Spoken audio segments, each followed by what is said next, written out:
You forgot to make me my lunch. The wife should never slack off with her house chores. My ears hurt from his scorching scream. Huh? You forgot to make me my lunch, huh? The wife should never slack off with her house chores. Come again? You can hear what I'm saying. All I heard was, you forgot to make me my lunch. The wife should never slack off with her house chores. That's all I heard. But I didn't hear what you said after that. Well, that's all I had to say.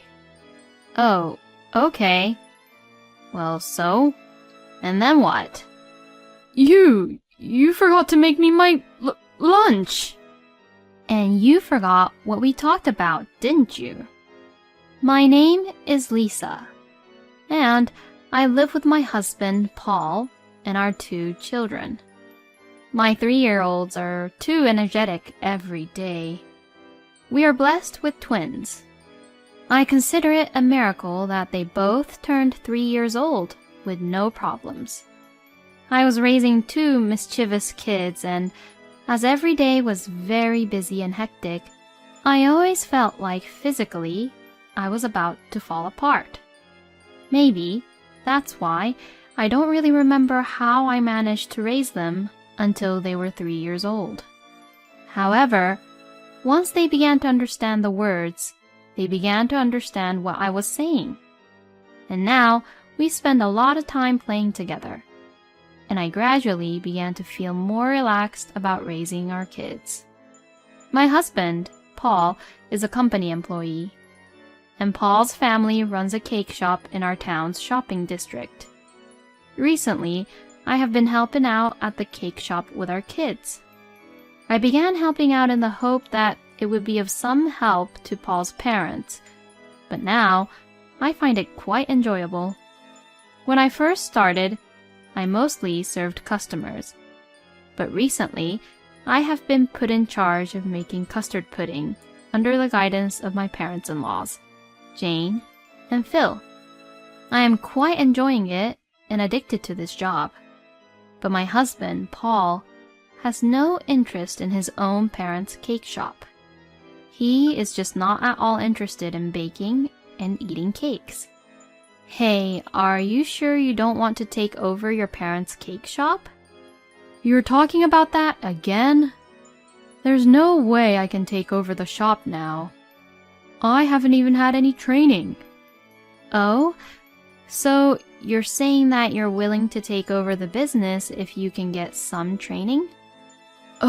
That's not what I meant. I'm not going to take over the shop, no matter what anyone says. Because there's no future to it, you know that, right? The number of people visiting the shopping district is decreasing year by year.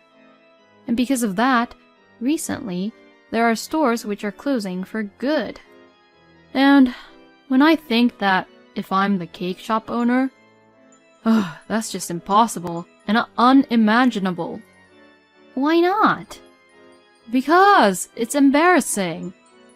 Why would a grown man like me have a cake shop? I don't want to do that. Well, it's true that there are stores which are closing for good.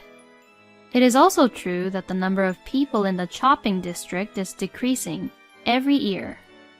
I wonder if it's because of the large shopping mall which just recently opened nearby.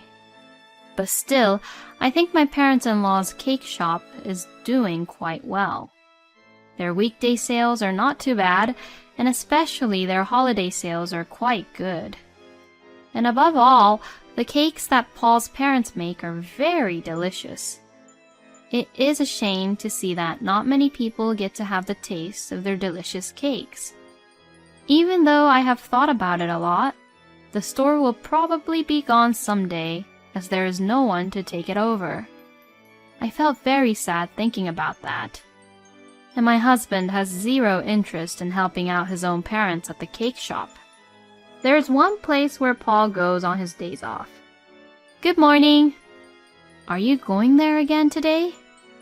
I call out to my husband, who has been rushing around in the morning getting ready for the day.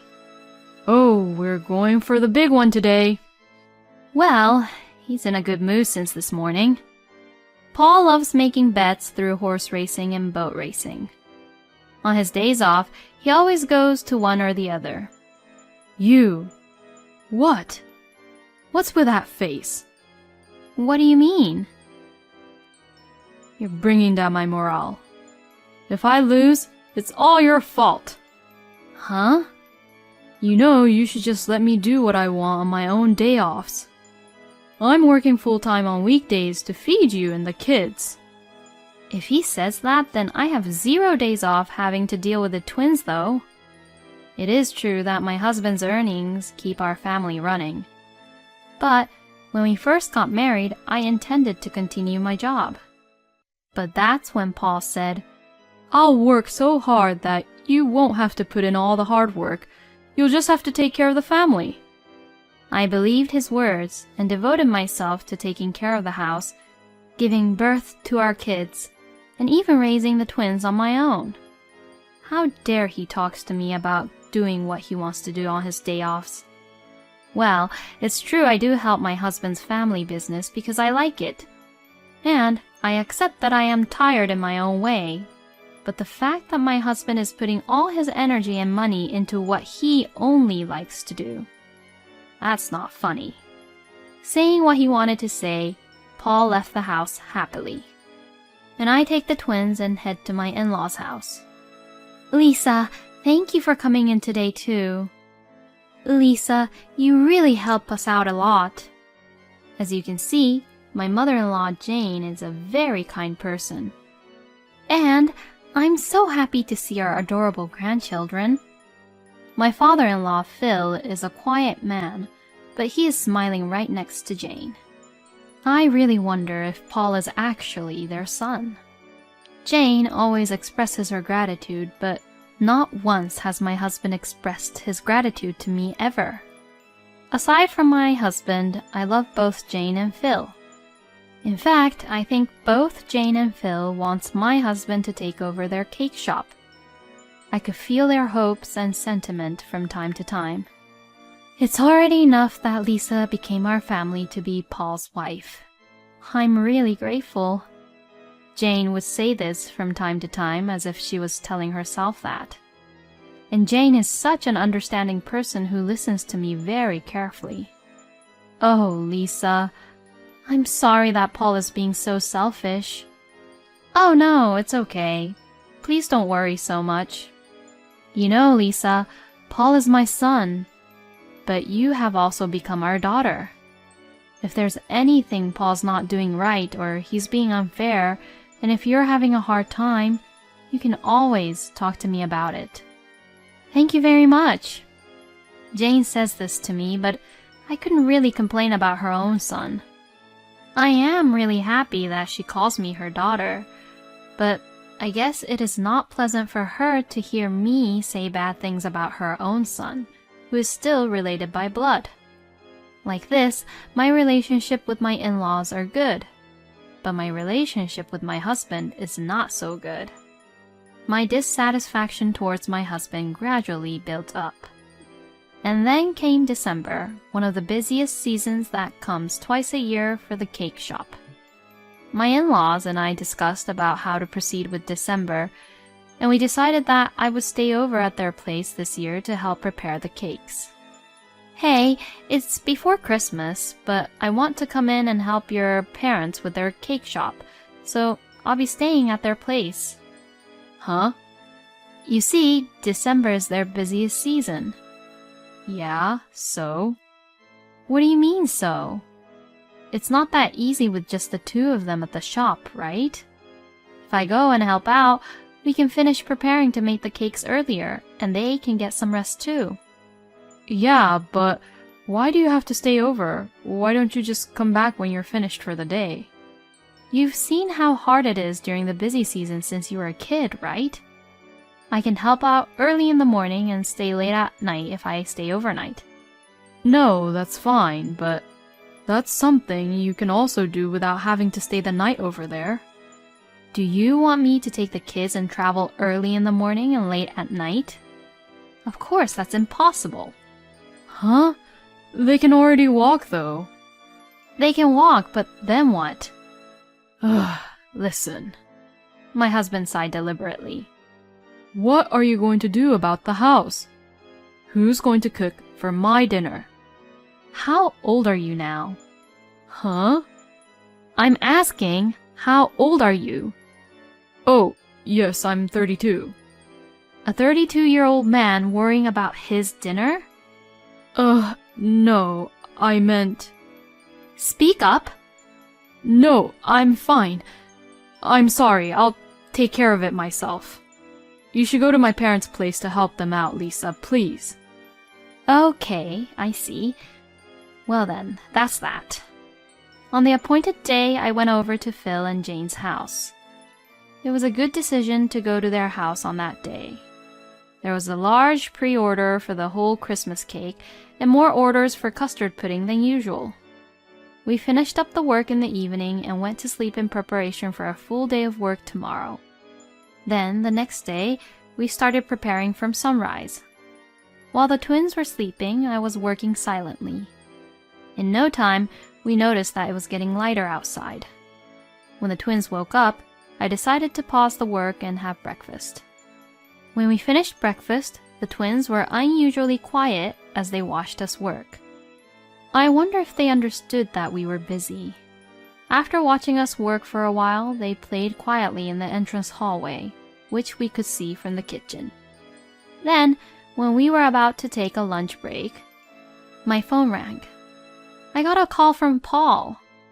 Oh, I wonder what he wants. Hello? You forgot to make me my lunch.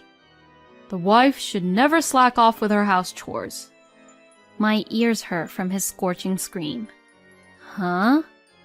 You forgot to make me my lunch, huh? The wife should never slack off with her house chores. Come again? You can hear what I'm saying. All I heard was, you forgot to make me my lunch. The wife should never slack off with her house chores. That's all I heard. But I didn't hear what you said after that. Well, that's all I had to say. Oh, okay. So, and then what? You forgot to make me my lunch. And you forgot what we talked about, didn't you? Do your chores properly. Huh? Why are you tripping over your own words? Just do your chores. Your chores. Oh, honey. Somebody is there with you, right? No one's here. What a liar. If you're pretending to be that bossy, then there must be a girl nearby. To that, my husband began to cough. You know, I know you're an old man trying to show the young girls how cool you are, but it's not working at all. See ya later, you old man who is so full of himself. Saying that, I hung up the phone. Well, I can't really say anything because I'm an old lady too, but oh well. Oh, crap! I was so irritated at Paul that I forgot the most important thing. Paul's parents are currently right behind me. Oh no, can't believe I did that in front of them. I turned around to face them while trembling with fear. Then, Jane began to laugh out loud. Oh, how satisfying! Huh? Yep, I knew it. You're a good wife, Lisa. I was always worried that Paul was always harassing or abusing you. But Lisa, you've got it completely under control. I'm pretty competitive, you see. Hey, Lisa, why don't you just get rid of him? What? You were already fed up of him, weren't you? I've been married to Phil for a long time, so I can understand. Huh? Honey, that's a bit... Oh, I didn't mean to cause any misunderstanding. I love you, Phil. Oh, phew. I was so surprised. And well, me too. Aw, they're so close. I looked at them both while thinking that. I can tell, that it's only natural for the wife of Paul to be fed up with him. I told you before, right? He is indeed our son, but you are also our daughter. So I don't want to see you being pushed around by him anymore. You know that when you look at your own kids, don't you? They don't really miss Paul, do they? My mother-in-law said, looking at the twins who were playing with each other at a short distance away. I'm so grateful to have met some really understanding people, let alone my parents-in-law. My eyes were welling up with tears. Everything became clear to me now. I decided to let out my feelings for my husband that I had been keeping bottled up.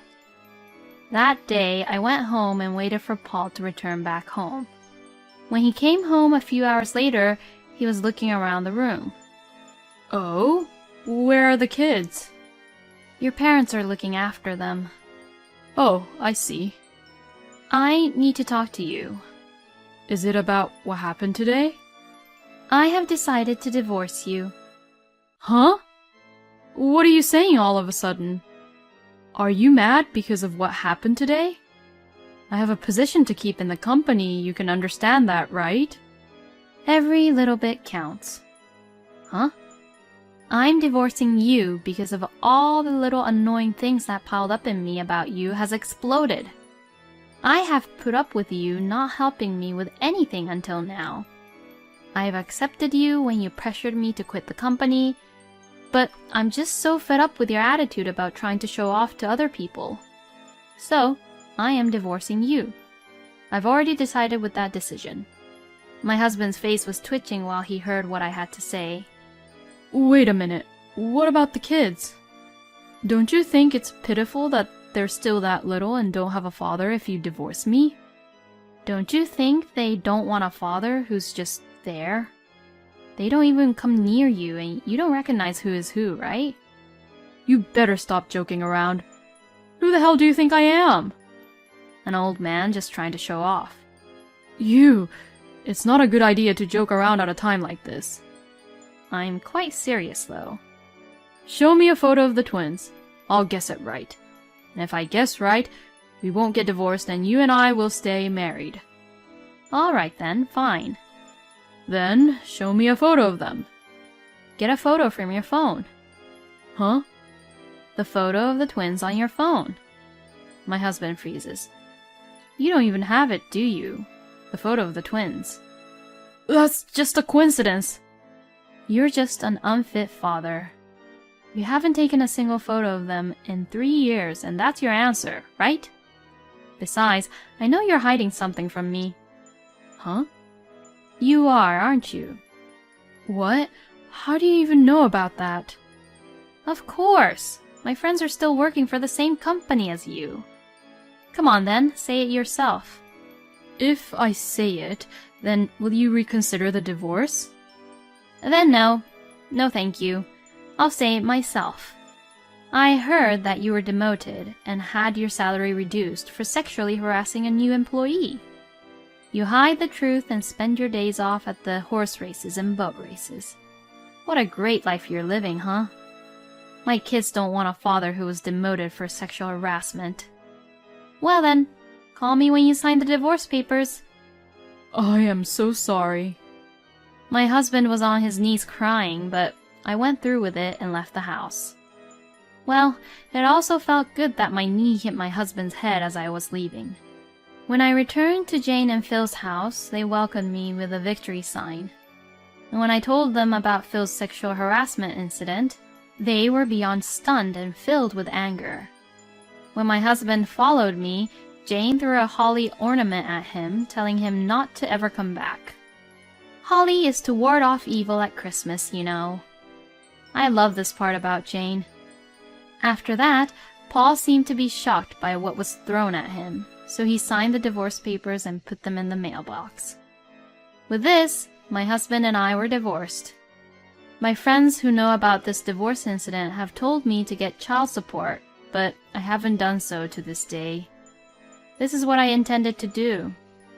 I am going to raise my sons without getting any penny from him. I know him. Even if I claim for it, he's just going to argue back saying, I raised them too. I don't even want to get any help from that guy. And now I am living with Phil and Jane, and that's because I'm going into training. They said they want me to manage and take over the cake shop in the not-so-distant future. In order to respond to their wishes, I have asked them to help me raise the twins as I will undergo the training. Even now, my sons never once talk about their father and they are full of energy. My life is going to be fun from now on. I am glad that Lisa was able to get a divorce before the twins got hurt even more. I guess a bond can be built even if there is no blood connection. I hope everyone in the cake shop is smiling. Thank you for watching until the end. Please subscribe to our channel. We hope to see you in our next video.